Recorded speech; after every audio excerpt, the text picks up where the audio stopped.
धन्यवाद hallelujah hallelujah धन्यवाद धन्यवाद धन्यवाद हालेलुया हालेलुया हालेलुया लहू की जय लहू की जय लहू की जय लहू की जय लहू की जय लहू की जय लहू की जय hallelujah hallelujah hallelujah hallelujah hallelujah धन्यवाद धन्यवाद के साथ स्तुति गाऊंगा यीशु मेरे खुदा धन्यवाद के साथ स्तुति गाऊंगा यीशु मेरे खुदा उपकार तेरे हैं बेशुमार कोटि कोटि स्तुति धन्यवाद उपकार तेरे हैं बेशुमार कोटि कोटि स्तुति धन्यवाद तू है सच्चा जिंदा खुदा है तुझ पर ही भरोसा मेरा तू है सच्चा जिंदा खुदा तुझ पर ही भरोसा मेरा सेवा पूरी करके पाऊं इनाम प्रभु ऐसा दो वरदान सेवा पूरी करके पाऊं इनाम प्रभु ऐसा दो वरदान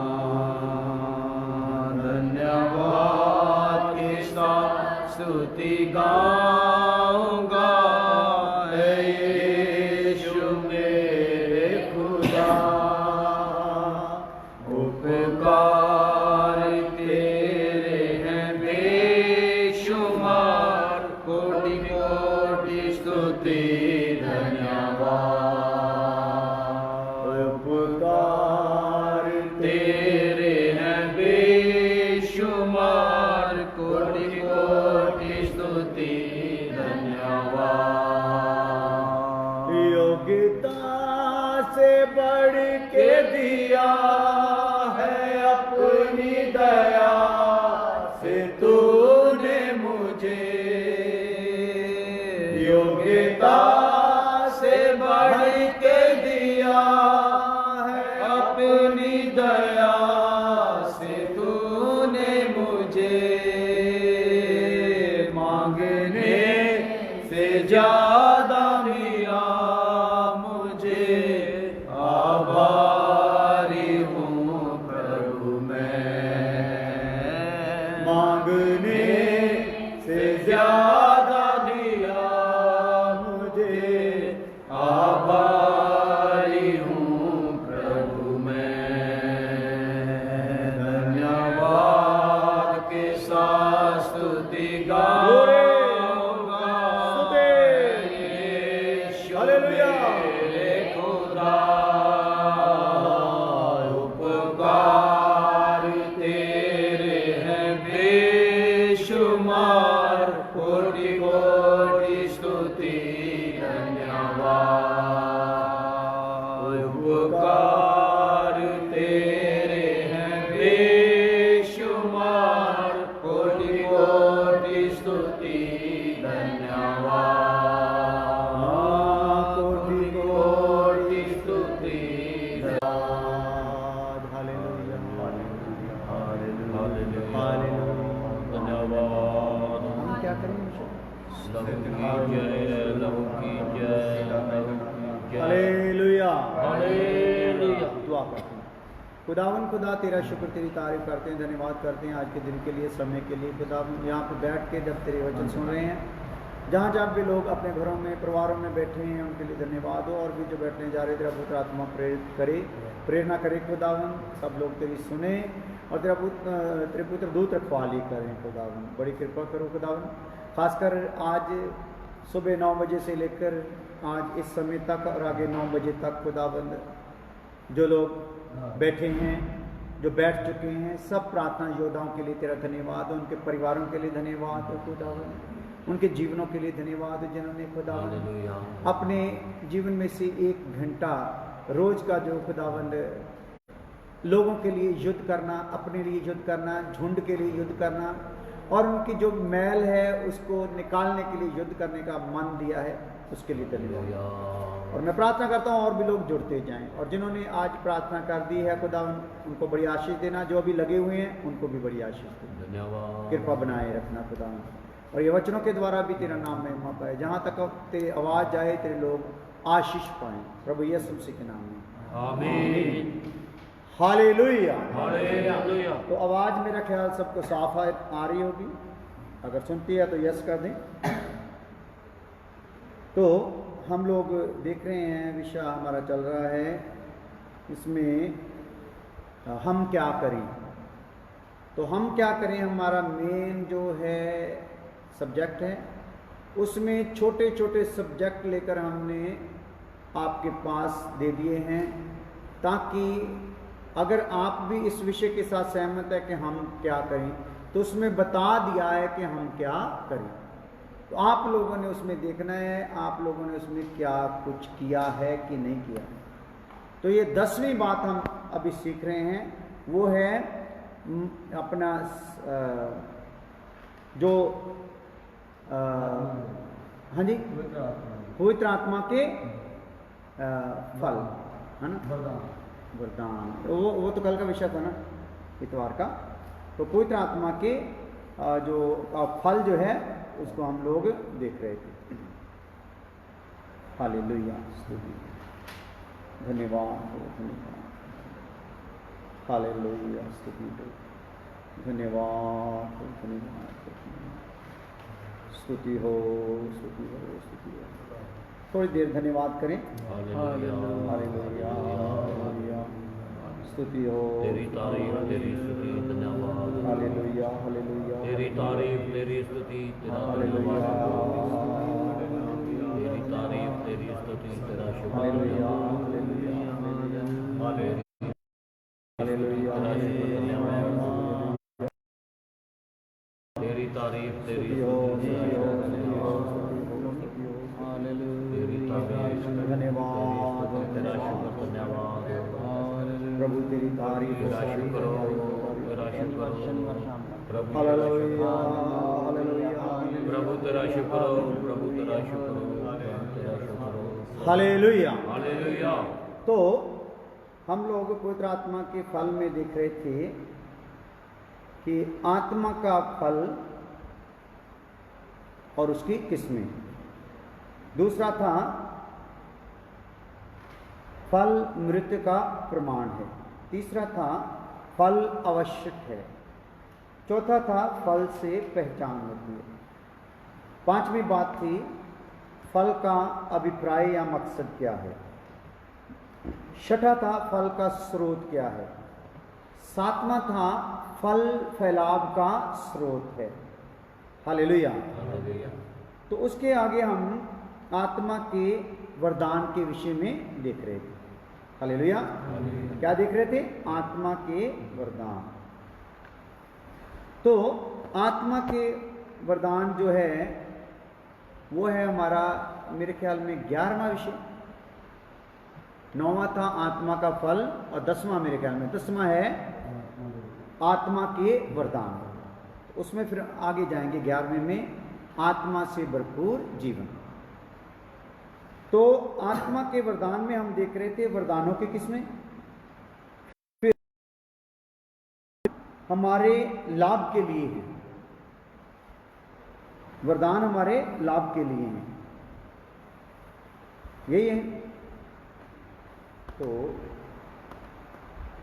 हम क्या करें उसमें विषय था हमारा आत्मा के वरदान। तो आप लोगों ने आत्मा के वरदान के विषय को कहाँ तक छोड़ा है थोड़ा बता दोगे तो अच्छा है, क्योंकि मैंने यहाँ पे मार्क नहीं किया था कि कहाँ छोड़ा। स्थिति ਜਾਂ ਹਾਲਾਤ ਦਾ ਚੁਣਾਵ करना परमेश्वर का विशेष अधिकार है।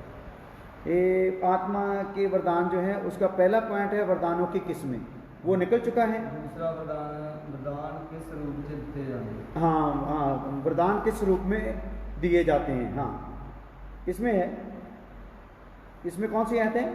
लास्ट है लास्ट आयत है पहला ग्रंथ अफसिया 2:21। इफ्सियों 2:21-22 सही है, बिल्कुल बिल्कुल ठीक है। तीसरा इसका आगे हिंट लिख लिया था। तीसरा हो गया वरदान हितकारी है। हाँ, लाभकारी हैं या हितकारी हैं, वरदान हितकारी साडे लाभ ने। तो तीसरा हो चुका ना। नहीं आखिरी से ये पहला ग्रंथिया 12 दी 7 पहला ग्रंथियों 12 बस आयत ही लिखी थी। पहला 2 मिनट माफ करना, हाँ 12 तो आयत ही लिखा था, इसमें इसका हिंट तो नहीं लिखा। हिंट लिखा किंतु सबके लाभ पहुंचाने के लिए हर एक को आत्मा का प्रकाश दिया जाता है। हालेलुया, लिख लिया था ना। तो 12:7 में यही है। तो वह उस कोशिका को, आगे लिख लो, कोशिका होता है सेल, हमारे जो शरीर है सेल है, सेल डाउन हो गए बोलते हैं ना, सेल कम हो गए, तो 1,40,000 चाहिए थे, वो 70,000 रह गए, 30,000 रह गए। हालेलुया। तो इसी प्रकार जो हमारे शरीर में है, शरीर है, प्रभु के बदन में हम एक सेल की तरह दिए गए हैं। सारे जगत से लोग जो हैं 2000 साल से क्या किस रूप में एंटर हो रहे हैं? एक सेल के रूप में। तो सेल के विषय में मैंने बताया था, एक जो सेल है ना, उसको अगर जूम करके ठीक से देखा जाए तो उसमें क्या है? एक इंसान की पूरी तस्वीर, पूरी छवि उसमें तस्वीर होती है। हालेलुया। तो पूरा उसमें उसका ढांचा होता है एक ही सेल में। हालेलुया। इसी प्रकार एक एक सेल कर करके खुदावन हमें हमारे अपनी बॉडी में, मसीह की बॉडी में क्या करता जा रहा है? फिट करता जा रहा है। तो लिख लो, वह उस सेल को अधिक उपयोगी और लाभदायक बनाने के लिए दिया जाता है। वह उस सेल को अधिक उपयोगी और लाभदायक बनाने के लिए दिया जाता है। क्या दिया जाता है? पीछे जैसे हमने पढ़ा है, किंतु सबके लाभ पहुंचाने के लिए हरेक को आत्मा का प्रकाश दिया जाता है। यानी कि जो हम एक सेल के रूप में, तो हमको क्या दिया जाता है? हरेक को आत्मा का प्रकाश दिया जाता है। अगर मेरी बात समझ आ गई है तो यस बोल दो, क्योंकि कुछ बातें मुश्किल हैं। मुश्किल आ जी। हालेलुया।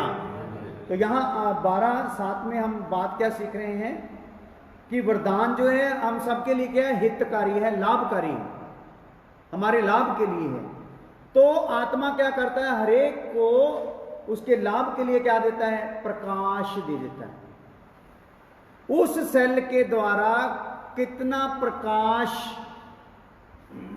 पहुंचना है दूसरों तक, वो बात को खुदावन क्या करता है? अपने लोगों तक दे देता है, एक सेल के रूप में। खुदावन एक सेल के रूप में हमें इस्तेमाल करते हुए अपनी आत्मा का प्रकाश हम जब सेल के रूप में उसके पास है तो दे देता है। तो आगे है, जब विश्वासी को एक नया वरदान दिया जाता है, जब विश्वासी को एक नया वरदान दिया जाता है, तो उससे समस्त देह को लाभ प्राप्त होता है, सारी देह को। हालेलुया। तो फिर तो बताऊंगा, रिपीट जरूर करूंगा, क्योंकि हिंदी है हम लोगों में। मैं अभी हिंदी में प्रचार इसलिए करता हूँ, कहीं ना कहीं देश में हिंदी ज़्यादा, हिंदी राष्ट्र है हमारा, तो किसी न किसी तक आज नहीं तो कल आप शेयर करते रहोगे तो पहुंच जाएगा। कई लोग बहुत देर बाद देते हैं, फिर वो कमेंट लिखकर भेजते, भाई हमें हमारे मन को वचन छू गया। हालेलुया। तो हिंदी में बोलना है, लेकिन हमारे कुछ पंजाबी भाई बहन है जो हिंदी के कुछ शब्दों को समझते नहीं, तो मैं उन शब्दों को और सरल करके आप तक पहुंचाता हूं। हालेलुया। तो लिखिए, जब विश्वासी को एक नया वरदान दिया जाता है तो उससे समस्त देह को, यानी कि सारी देह को, उस वरदान से मान लो, उससे सारी देह को लाभ प्राप्त होता है। रहने दो, मैं थोड़ा मुश्किल देना कर लूँगा, मुख्य केंद्र करके, फिर उन्होंने आवाज़ नहीं पहुँची, यदि आवाज़ लागू जानी ना। हालेलुया। जब विश्वासी को एक नया वरदान दिया जाता है तो उससे सारी देह को लाभ प्राप्त होता है। हालेलुया। हम सेल के रूप में है ना, मान लो एक इंसान से जब सेल घटने शुरू होते हैं तो देह कैसी हो जाती है? कईयों की हालत एक सेल घटते घटते जब घटने लगता है तो घटते ही जाती है, जब एक बिगड़ने लगता है तो बिगड़ता ही जाता है, एक संगति से पीछे हटने शुरू होता है तो हटता ही जाता है। हालेलुया। जैसे विश्वास से गिरने के विषय में हम लोगों ने सीखा था ना, ये विश्वास से गिरना है जो है क्या होता है? लगातार होता है और होता ही रहता, रुकता। हालेलुया। जब तक उसके मन में वो दुख ना आए, अगर नहीं आएगा ऐसे ही मर जाएगा तो सीधा तड़का अपनी शर्मिंदगी के स्थान में चला जाए। हालेलुया। तो इसके लिए प्रकाश दिया जाता है। मैं फिर बताता हूं, जब विश्वासी को एक नया वरदान दिया जाता है तो उससे समस्त देह को या सारी देह को लाभ प्राप्त होता है। कितनी देह को लाभ प्राप्त होता है भाई? सारी देह। हाँ, मान लो हम अलग अलग सेल बैठे हैं मसीह के बदन में। हालेलुया। तो हमें खुदा ने अपनी देह में हमें शामिल किया है, तो इस सेल में जान भी रहनी है ना। सेल में जो जान है, जान डालने वाली जो चीज है, क्योंकि ये सेल मरते भी है ना, एक सेल को मारने वाली चीज होती है, एक क्या होती है? जिंदा रखने वाली चीज होती है। तो हमारी इस सेल रूपी ये देह को जिंदा रखने के लिए हमें क्या जरूरी है? प्रकाश। हालेलुया। आत्मा का प्रकाश। इसलिए वचन में बोला, अगर आत्मा में चलते हो तो आत्मा में जियो भी।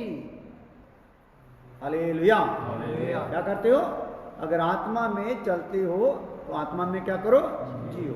या दूसरे शब्दों में, आत्मा में जीते हो तो आत्मा में चलो भी। हालेलुया।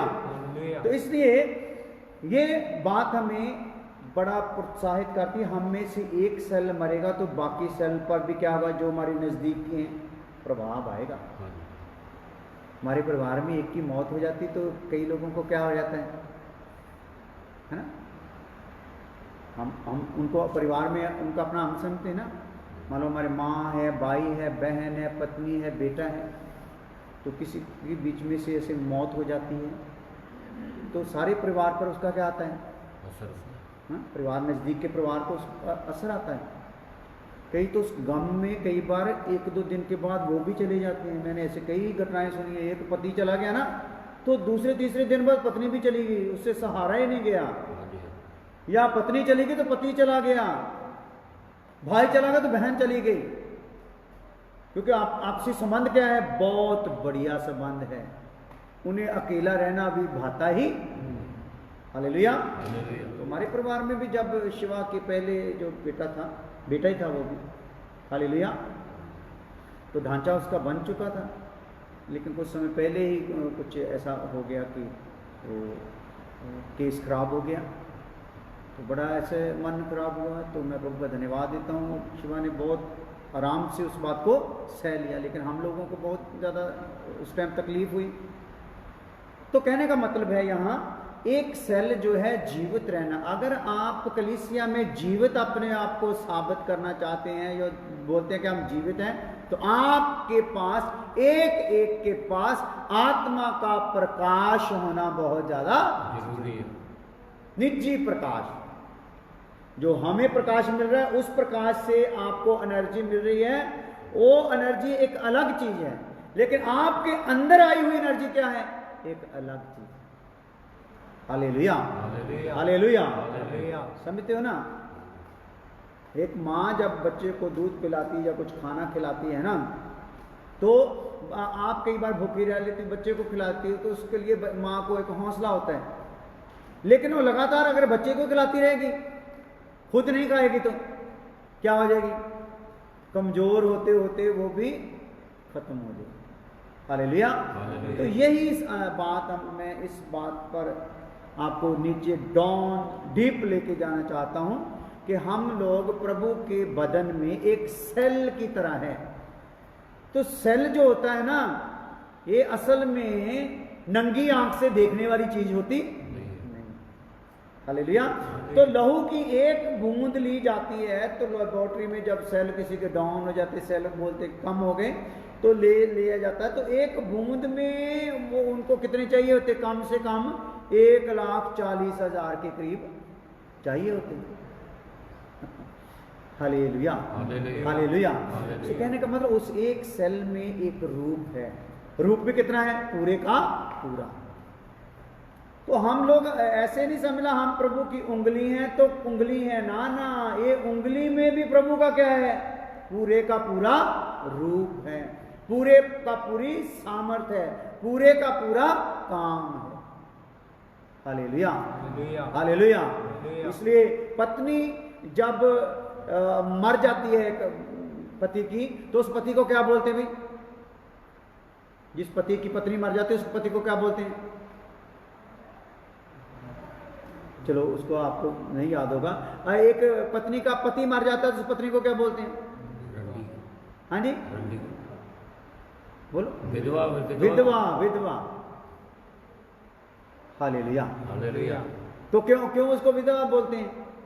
क्योंकि उसके साथी जो है वो क्या है? उसका सहारा जो था, उसका साथ, पूरा शरीर का जो अंग था वो उसमें से क्या हो गया? चला गया। इसीलिए जब एक जाता है तो मसीह के बॉडी में कितना यानी कि एक फील आता है कि इसीलिए वचन में लिखा उसकी आंखें रोती है हमारे घमंड के कारण, क्योंकि हमारा घमंड हमें क्या करता जाता है? मारता जाता है। घमंड हमारा है, लेकिन अपंग किसको कर रहा है? मसीह के बदन को। Hallelujah, hallelujah. अपाहिज किसको कर रहा है? मसीह के बदन को कर रहा है। हालेलुया। वो तो ठीक है, प्रभु का बदन तो लास्ट टाइम में अपंग नहीं रहेगा, वो तो तैयार कर ही रहा है, आपकी जगह पे वो दूसरे को ले लेगा। लेकिन आप जो चले गए हो, इसका मतलब ये नहीं कि प्रभु को दुख नहीं हुआ।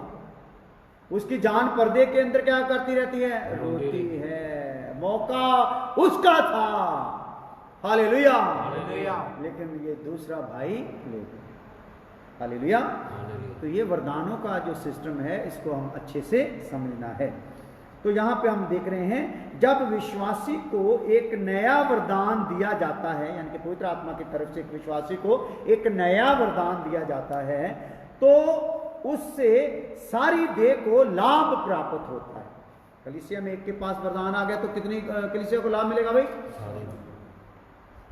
कलीसिया को एक हौसला होगा। अगर कलीसिया में एक को नबी का वरदान निकल आया, उसमें से कलीसिया को हौसला होगा। हमारी कलीसिया, हमारे झुंड की आंखें हैं। नबी क्या होते हैं भाई? हालेलुया। नबी क्या करते हैं? देख लेते हैं। तो इसलिए हमारी कलीसिया की आंखें हैं। हमें आगे पीछे क्या है? नजर आ रहा है। हमें अपनी कलीसिया के वजूद के बारे में क्या है? पता है। हमें अपनी स्थिति की जानकारी है। आंख बता रही है भाई तू गिर रहा है। Hallelujah, hallelujah. अगर आंख नहीं होगी तो गिरना कैसे बताया जाएगा? आंख नहीं होगी तो बढ़ना कैसे बताया जाएगा? आंख नहीं होगी तो रुकना कैसे बताया जाएगा? आंख नहीं होगी तो सिद्ध होना कैसे बताया जाएगा? तो वो जो आंख है वो हमें क्या करती है? गाइड करती है। हालेलुया। इसलिए जो भी वरदान हैं, जब भी एक विश्वासी के बीच में से प्रकट किया जाता है, होता तो बीच में ही है। हालेलुया। जैसे मैंने बोला था, पेड़ बीज के बीच में ही है, लेकिन बीज अपने आप को कब मारने के लिए तैयार होगा?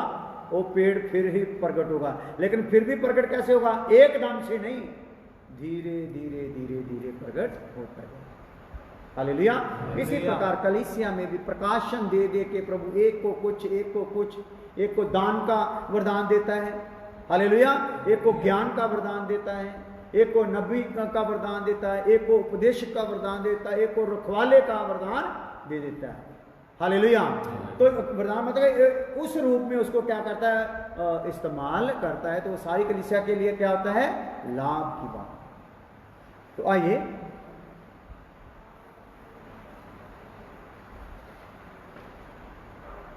जो मानव देह है उसमें कोई भी अंग फजूल नहीं है। तो यहां पे हमने लिखा हुआ है अनावश्यक, वो आपको लिखना मुश्किल हो जाएगा। तो जो मानव देह है उसमें कोई भी अंग क्या है, फजूल नहीं है। तो आप में किसी ने भी अपने आप को कलीसिया में फजूल नहीं समझना, नहीं तो वचन बोलता है जैसी तेरी सोच है वैसा तेरे साथ हो जाएगा। आपने अपने आप को सौभाग्यशाली समझना है, और आप में अगर कोई वरदान प्रकट नहीं हो रहा है, कोई गुण, कोई फल नहीं आ रहा है, तो आपने सिर्फ अपने लिए ये सोचना है मैं अभी अपने आप को मारने के लिए तैयार हुआ नहीं। दोष की भावना से नहीं सोचना कि पता नहीं किस कारण नहीं, अपने आप पर ही लेकर सोचना है कि मैं अभी हो सकता है अभी मैंने अपने आप को मरने के लिए दिया नहीं, या मैंने अपने आप को बोने के लिए दिया नहीं। हालेलुया। बातें समझा रही जी? हालेलुया। तो ये बात है।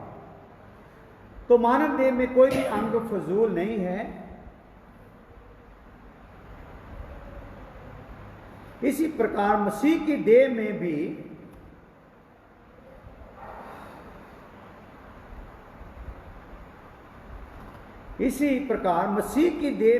कोई विश्वासी फजूल नहीं है। ये साधारण भाषा है।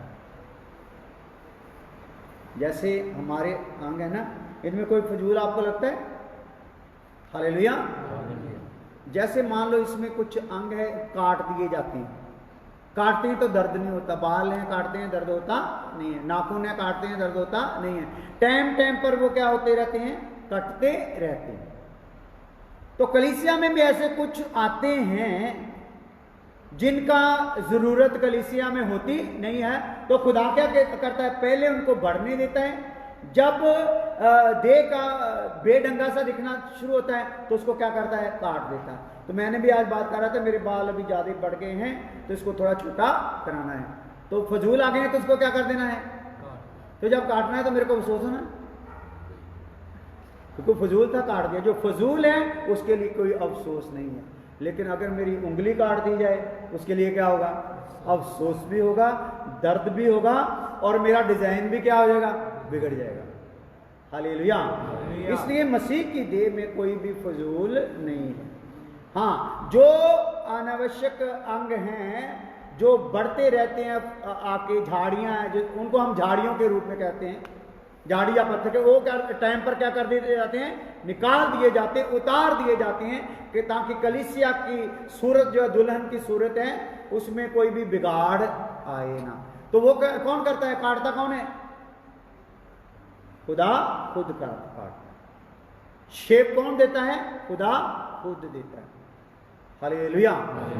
हाँ, हम लोगों ने देखना, अगर हम मसीह की देह में हम प्रकाशन पा नहीं रहे, हो सकता हम बाल या फजूल बाल जो शरीर पे होते वो बाल, या हम नाखून की तरह हैं।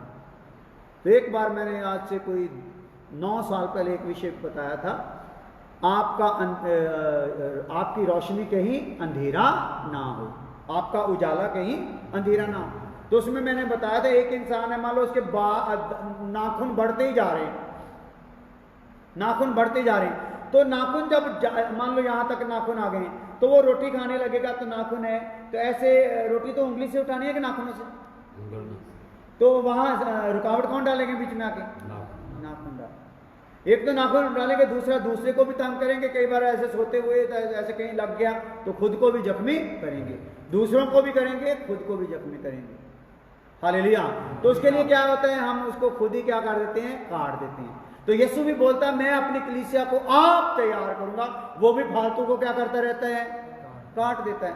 तो आप देखो ना, जब भी फालतू कलीसिया में कटता है ना, तो कलीसिया में कितनी बेदारी आती है। हालेलुया। कलीसिया में कितना प्रकाशन आता है, कलीसिया में कितना एक सुकून आ जाता है, क्योंकि कलीसिया से, जो यीशु की कलीसिया है, जो आजाद मर्जी से अपने आप को समर्पित किया हुआ इंसान है, उसको कलीसिया से कोई ताकत निकाल सकती नहीं, उसको खुदा खुद भी निकाल सकता नहीं। हालेलुया। क्योंकि वो क्या है? समर्पित है। हालेलुया। शैतान की ताकतें तो बात ही छोड़ दो, उसको खुदा भी निकाल नहीं सकता जो उसकी इच्छा में अपने आप को दे देगा। तो जो काट दिया जाता है, निकाल दिया जाता है, समझ लो वो कैसा है? वो समर्पित नहीं है, वो फजूल है। तो उसको क्या कर दिया गया है? काट दिया गया। तो समय समय पर कटना जो है चलता ही रहता है। मैं यहाँ पे बताता रहा हूं, मेरे जीवन में 28 साल में पता नहीं कितने ग्रुप काट दिए गए। हालेलुया। समय समय पर उनको क्या कर दिया गया? काट दिया गया। तो मैं अपने झुंड में वो 28 साल पहले के भाई लोगों को भी क्या करता हूं? देखता हूं। खुदा ने जिनको यहाँ पे क्या है? रखा हुआ है एक गवाही के लिए। हालेलुया। जो भी उनके पास दान है, वरदान है, वो इस्तेमाल करते हुए वो काम कर रहे हैं, चाहे वो पास्टर नहीं बने, दास नहीं बने, लेकिन उनकी जो वरदान जो प्रभु ने उनको दिया, जैसे वरदान सबके पास पास्टर का ही नहीं है, उपदेशक का, नबी का ही नहीं है। दान का भी क्या है? दान देने का भी क्या है? वरदान है। हालेलुया। रूहों को लाने का भी क्या है? वरदान है। दूसरों तक गवाही देना भी क्या है? वरदान। हालेलुया। तो इस प्रकार लोग करते रहते हैं। तो मसीह की देह में कोई भी फजूल नहीं है। इसी जैसे हमारे शरीर में कोई अंग फजूल नहीं है, इसलिए मसीह की देह में भी कोई फजूल नहीं है। कुछ फजूल जो आता है वो क्या करता रहता है? अपने आप कटता रहता है। हालेलुया। आइए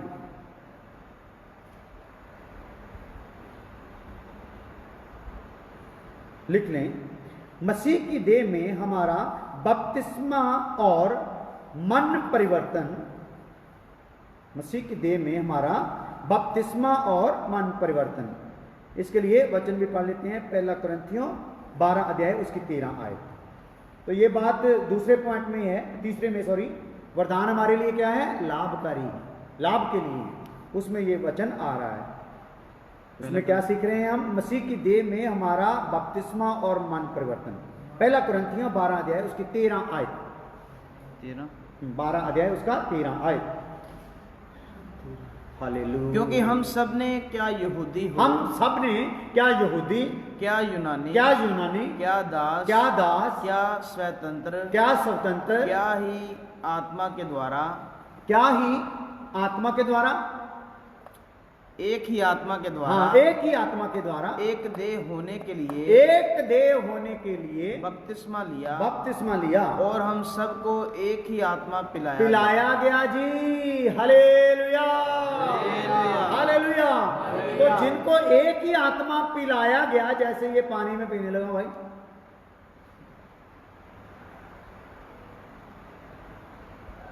ये आप भी पियोगे तो इसका टेस्ट कैसा होगा?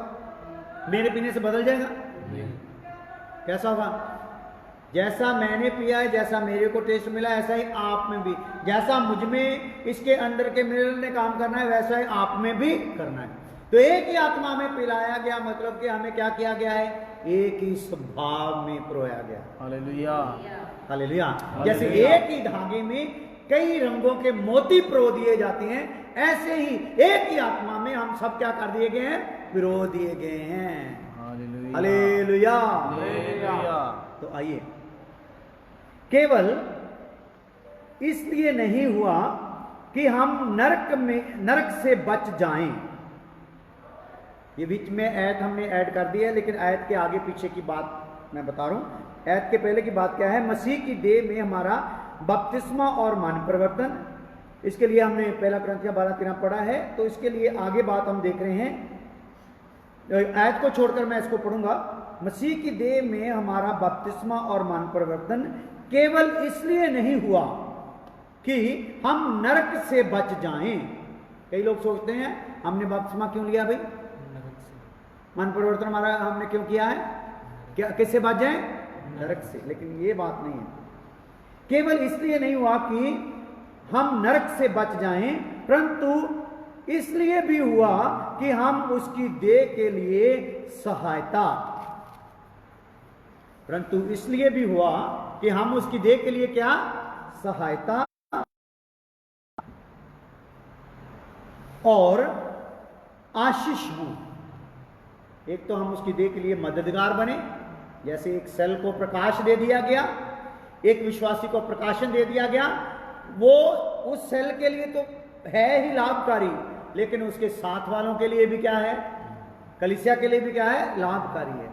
तो इसलिए हमें सिर्फ नरक से बचाने के लिए नहीं, हमने बचने के लिए बपतिस्मा मन परिवर्तन नहीं मारा हुआ, इसलिए हुआ कि हम देह की से मददगार भी बने और आशीष भी हो। उसके देह के लिए हम मददगार भी हों और आशीष का कारण भी हों, यानी कि हमारे कारण लोग क्या करें, एक दूसरे को उसके नाम में आशीष दें, प्रभु के नाम में हमको देख कर लो। हालेलुया। हम ऐसे आशीष के कारण हों, देह में मदद के कारण और आशीष के कारण हों, दूसरे हमसे क्या पाएं, आशीष पाएं। तो मसीह की देह अदृश्य, अदृश्य समझते हो, ना दिखने वाली, मसीह की देह अदृश्य कलीसिया को अधिक मजबूत होना चाहिए। जो मसीह की देह है ना, अदृश्य कलीसिया, एक कौन सी कलीसिया है, अदृश्य कलीसिया। तो मसीह की देह अदृश्य कलीसिया को अधिक मजबूत होना चाहिए। हालेलुया। क्योंकि अभी तो हम कलीसिया के रूप में देख रहे हैं ना, एक दिन हम किस में दिखेंगे, अदृश्य कलीसिया में, यानी कि मसीह के बदन में। हालेलुया। तो हमको क्या होना है, अधिक मजबूत होना है, क्योंकि आपको उसमें रखा गया है। क्यों मजबूत होना है, क्योंकि हम लोगों को क्या किया गया है, इसमें रखा गया है।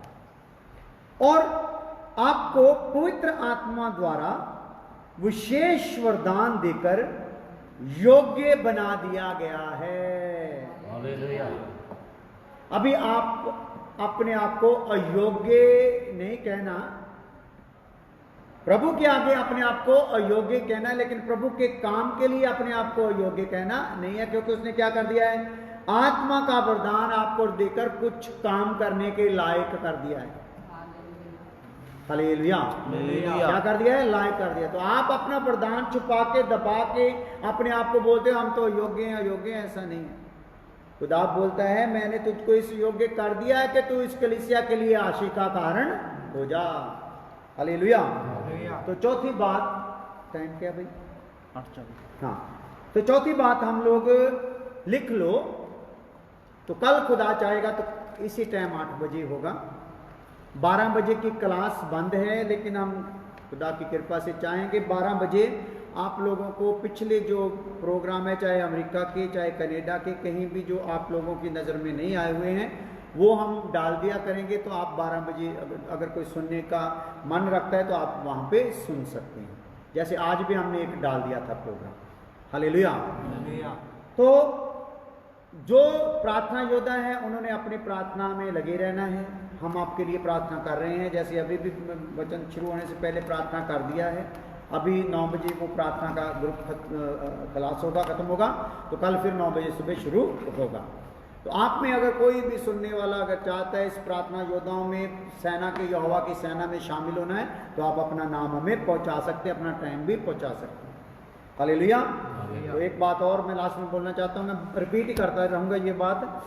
अभी लॉकडाउन खुलने वाला है, तो जो कर्फ्यू है वो तो खुल गया है, थोड़ा बहुत आवाजाही शुरू होगी, थोड़ा बहुत काम धंधा कर सकते हैं। तो हमारे विश्वासी लोग भी जो हैं, पहले मैंने बता दिया हमारे पास कोई इतने धनी लोग नहीं हैं, व्यापारी बिजनेसमैन नहीं है, छोटे मोटा काम करने वाले लोग हैं, तो उनको अभी काम की तलाश है, तो काम के लिए भी भाग दौड़ करना है, तो इसलिए 12 बजे की क्लास बंद की गई है। तो कुछ लोगों ने, हमारे झुंड में से लोगों ने सुबह 9 से रात को 9 बजे तक के टाइम दिया था। अगर आपको उसमें मुश्किल लगे तो आप टाइम चेंज कर लेना, लेकिन अभी आपकी प्रार्थना बंद होने वाली नहीं है। आप रात का टाइम हमें दे सकते हो, कोई भी टाइम दे दो रात का। हालेलुया। लेकिन वो टाइम बंद नहीं करना, लेकिन वो बंद तभी करना है जब आपको कहीं काम पे जाना है, नहीं तो उसमें करो। हालेलुया। लेकिन हमारी जानकारी में जरूर पहुंचा देना, क्योंकि किसी में 10 लोग बैठे हैं, ऐसा ना वो 10 के 10 ही वहां से निकल जाए तो प्रार्थना रुक जाए।